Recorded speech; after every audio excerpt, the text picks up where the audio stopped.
So, pretty disturbing news here that I wanted to share with you all. Washington Post has an article which dives into who has helped Elon Musk finance the whole Twitter purchase. And so this is what we learned. It's very disturbing. This is from Jacob Silverman on Twitter. It's very disturbing that any entity that invested $250 million in Twitter gets, quote, confidential company information when those investors are Middle Eastern dictatorships with a history of using Twitter as a hunting ground for dissidents to arrest and torture.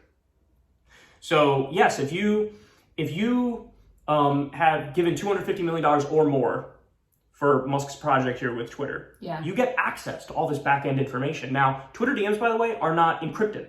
Right. So you can access that.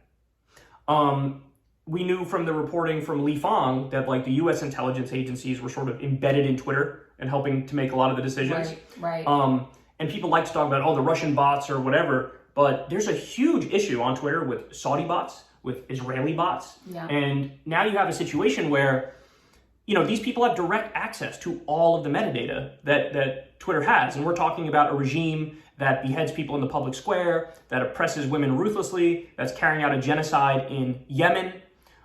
So he goes on to say, the situation with KSA infiltration, that's Saudi Arabian infiltration of Twitter, was bad under Jack. I don't know how any Saudi or Qatari Twitter user could feel safe and anonymous on the app with these terms in place. Absolutely. Quote, on Twitter, the social network of choice is Saudi Arabia. Previously critical accounts have been suspended or deleted or now stick to safe topics.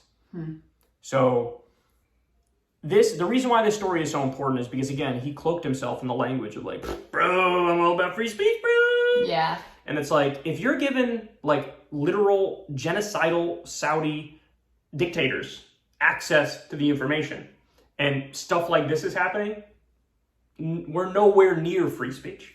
We are as far away from free speech as you can get. There's a lot to say about this. I mean, first of all, it was really notable when for a minute they put out that policy that was like, these platforms are banned from being linked to on Twitter. Yes. One of the ones that was not banned was TikTok, which of course is connected to the Chinese, connected to the Chinese government, where he has, basically Tesla's really dependent on China at this point for material sourcing and also their market. And there's also reporting that he had asked the Chinese government to actually censor their critics, Tesla and Elon Musk critics, on social media platforms in China. So the idea that this guy was going to be like a free speech warrior was always a bit preposterous given his own behavior. But, there has been a lot of, I think, fair and justified scrutiny of the fact that Chinese government has basically been caught using TikTok data to surveil users and like collecting their data for their own surveillance purposes.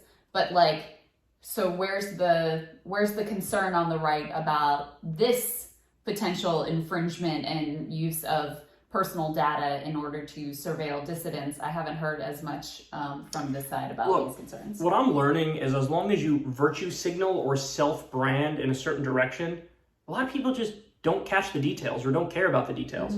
They don't care that this is the same guy who turned around and banned like a dozen journalists because they reported on a story about how Elon Jet was in a feud with Elon because Elon says it's doxing and Elon Jet says, no, it's not, it's public information. They just do straight reporting on it, banned. Yeah. But since he already virtue signaled and self-branded, like, I'm the free speech guy, they're like, I guess he's the free speech guy. Honestly, it reminds me of Trump, because Trump, it would be a common talking point in his rally speeches of like, we believe in free speech, we believe in a free exchange of ideas, even ideas that people don't like, you need to be able to talk about them. And then this is the same guy who also gave a rally speech where he said we should punish flag burning with up to a year in prison, which is not only anti-free speech, it's literally against the First Amendment, and there was Supreme Court case precedent on that exact issue. Yeah, people also just become very tribal, where it's like, oh, this is one of ours. This guy's one of ours, so whatever he does must be, like, good for our team. So it's an easy, it's a shortcut to allow you to turn your brain off and not have to pay attention to the details, because if you've sorted everybody out into, like, this one's on my side and that one's on the other side, then you don't have to think anymore. You can just be like, what that person did is good and what this person did is bad, and not have to, actually sort it out or think for yourself. That's so true, and it's just sad to me that Twitter is becoming what it's becoming, because I really enjoyed it. I always wanted it to be regulated as a public utility, so you get free speech protections and you get a more fair and transparent system.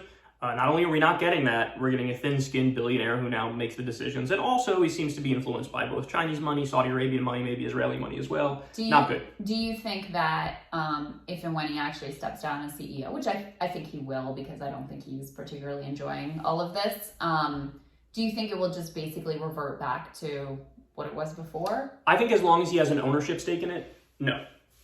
I think he would have no problem picking up the phone and calling whatever puppet CEO he puts in place. Say, I want this change, make this change. Yeah. He would need to actually sell his stake in it.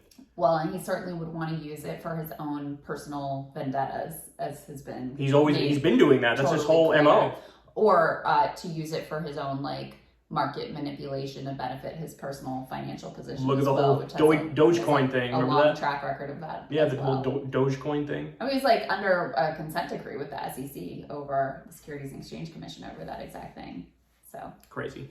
All right, guys, there you have it. Not good news.